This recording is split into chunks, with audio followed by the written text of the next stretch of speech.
اللعين الرجيم بسم الله الرحمن الرحيم الحمد لأهله والصلاة على أهلها أما بعد قال مولانا أمير المؤمنين علي بن أبي طالب صلوات الله وسلامه عليه فقد نبأك الله عنها ونعت هي لك عن نفسها وتكشفت لك عن مساويها فإنما أهلها كلاب عاوية وسباع ضارية يحر بعضها على بعض ويأكل عزيزها ذليلها ويقهر كبيرها صغيرها نعم مؤقلة وأخرى محملة قد أضلت عقولها وركبت مجهولها سروه عاحة بواد وعث ليس لها راع يقيمها ولا مسيم يسيمها سلكت بهم الدنيا طريق العمى وأخذت بأبصارهم عن منار الهدى. صدق مولانا امیر المؤمنین علی بن ابی طالب صلوات اللہ وسلامہ علیہ. سامعین و ناظرین کرام، سرنامہ کلام میں مولا کائنات امیر المؤمنین علی بن ابی طالب کے مکتوبات میں سے مکتوب نمبر 31 کے چند کلمات سابقہ روش کے مطابق تلاوت کرنے کا شرف حاصل ہوا. مولا کائنات اپنے بیٹے امام حسن مجتبیٰ سے مخاطب ہو کر ارشاد فرما رہا ہے، فقط نبأک اللہ عنہا، خلاق دو عالم نے، اللہ نے اس دنیا کا وصف خوب بیان کر دیا ہے. ونعت ہی لہا عن نفسہا وتکشفت لک عن مساویہا، اور اس دنیا کی تمام برائیوں کو بے نقاب کر دیا ہے. اس کے بعد مولا فرماتے ہیں فَإِنَّمَا أَهْلُهَا كِلَابٌ عَاوِيَةٌ وَسِبَاعٌ ضَارِيَةٌ. اس دنیا کے گرویدہ، اس دنیا پہ فریب ہونے والے، اس دنیا پہ مر مٹنے والے کون ہیں؟ تو بونگنے والے کتے اور پھاڑ کھانے والے درندے ہیں جو اس دنیا میں گرویدہ ہوتے ہیں، اس کی محبت میں مبتلا ہوتے ہیں، جو آپس میں ایک دوسرے پر غراتے ہیں. طاقتور کمزور کو نگل لیتا ہے اور بڑا چھوٹے کو کچل رہا ہے. ان میں سے کچھ چوپائیں باندھے ہوئے ہیں، مؤقلۃ و اخری محملۃ، اور کچھ ایسے ہیں جن کو چھوڑ دیا گیا ہے. قد اضلت عقولها ورقبت مجهولها، جنہوں نے اپنی عقلیں کھو دی ہیں اور انجانے راستے پر سوار ہو لیے ہیں. یہ دیشوار گزار وادیوں میں آفت کے چراگاہ میں چھوڑے گئے ہیں. نہ ان کا کوئی گلبان ہے جو ان کی رکھوالی کرے، اور نہ کوئی چرواہا ہے جو انہیں چرائے. سلکت بہم الدنیا الطریق العمی، دنیا نے ان کو گمراہی کے راستے پر گامزن کیا ہے اور ہدایت کے مینار سے ان کی آنکھیں بند کر دی ہے. یعنی جن سے ہدایت لینے چاہے تھا، جن کو اپنا ہادی ماننے چاہے تھا، جن کو اپنا رہنما ماننے چاہے تھا، ان ہدایت کے میناروں سے آنکھیں بند کر کے غلط راہ کی طرف رخ کر چکے ہیں. تو سامعین و کرام، موضوع سخن تربیت اولاد ہے. تربیت کے بنیادی اور اساسی عوامل میں سے وراثت کے اوپر کسی حد تک گفتگو کر چکا ہوں. گزشتہ 2 نشستوں میں یہ سلسلہ، یہ بحث جاری ہے کہ وراثت ہی وہ عامل ہے جو انسان کو سعادت مند اور باسعادت بناتی ہے۔ اور اسی بنیاد پر اسلام نے کچھ نقطوں کی طرف اشارہ کیا ہے کہ اگر وراثت ہی وہ عامل ہے جس کے ذریعے سے والدین کی صفات، اصل کی صفات فرع کی طرف منتقل ہوتی ہے، چاہے وہ صفات عامہ ہو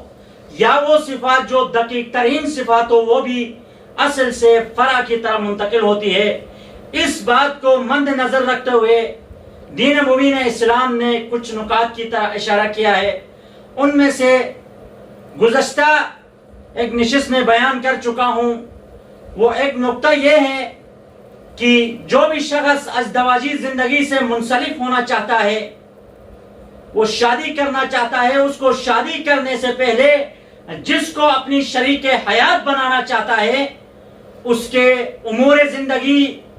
اس کے عقیدہ اور اس کے احوال کے حوالے سے جستجو کرنا، اختبار کرنا، فحص کرنے کے اوپر دین مبین اسلام نے زور دیا ہے اور تاکید کی ہے۔ یہ پہلا جملہ جس کی طرف دین مبین اسلام نے اشارہ کیا، اور دوسرا جملہ یہ ہے جس کی طرف دین مبین اسلام نے اشارہ کیا کہ جس طرح ایک مرد کو اپنے شریک حیات کو انتخاب کرنے سے پہلے اس کے لیے جستجو اور فحص کو ضروری سمجھتے ہیں، اسی طرح اس لڑکی کو بھی یہ حق دے دیا اسلام نے، جس لڑکے سے شادی کرنا چاہتی ہے اس کے بارے میں بھی فحص کرے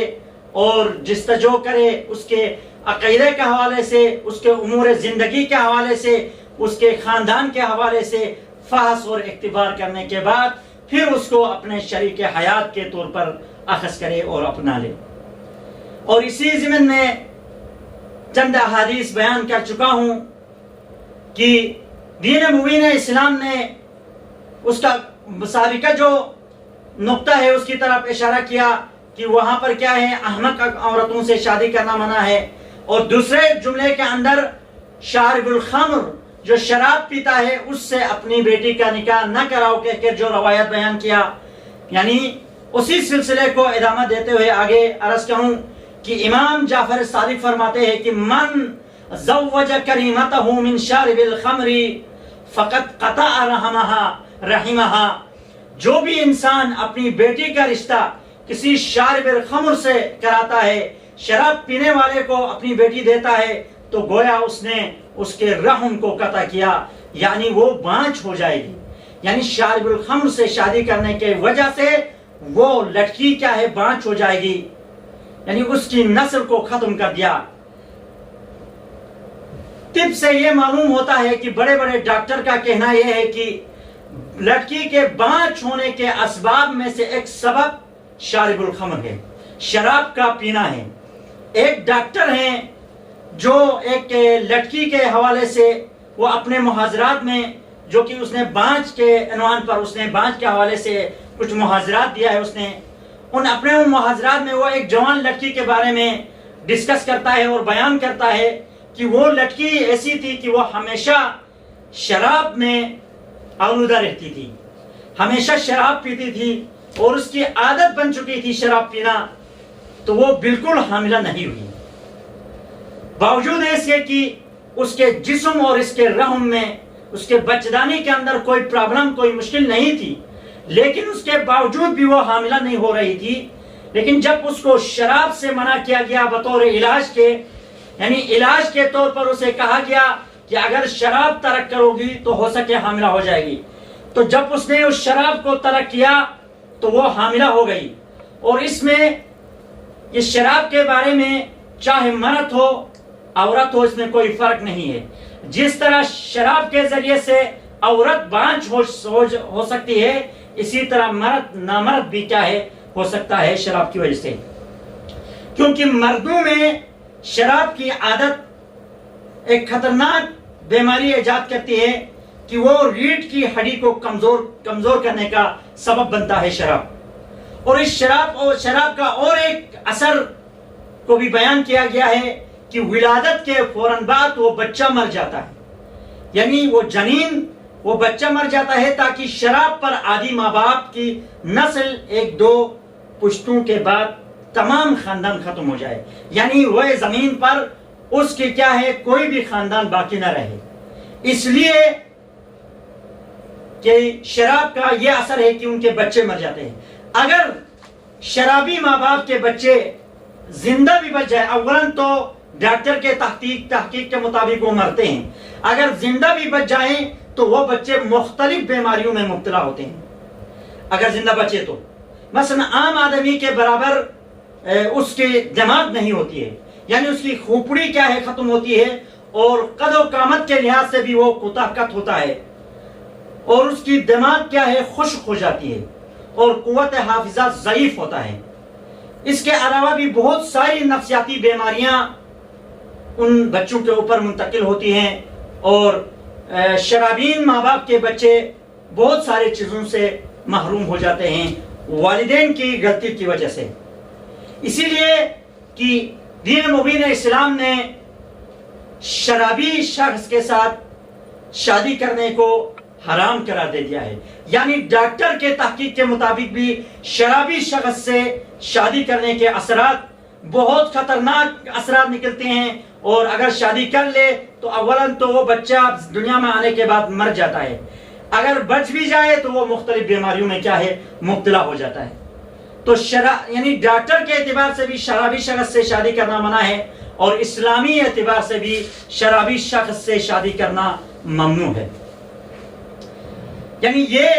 مرد کے اعتبار سے تھا، یعنی اگر شراب پینے والا اگر مرد ہو تو شراب کا اثر اس کی ریڑھ کی ہڈی جو کہ مرکز مخ ہے، یعنی حرام جو مغز ہے اس کا جو کہ مرکز ہے انسان کی زندگی کے لیے،